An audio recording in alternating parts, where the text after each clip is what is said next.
Hey guys, welcome back to another tutorial video. So in today's video, I'll show you legitimate ways to get Robux without using scams or fake generators.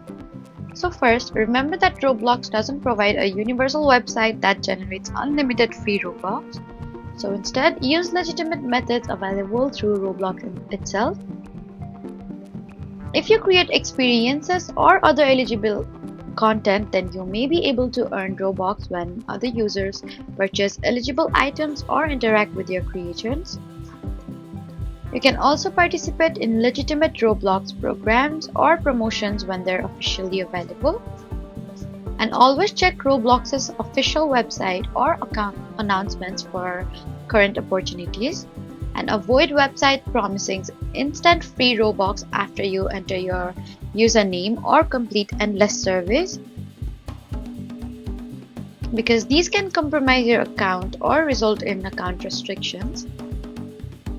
If someone sends you a suspicious link claiming you've won Robux, then don't enter your login details. So that was it for the video. Please do not forget to like, comment, and subscribe for more helpful tutorials. Thank you for watching.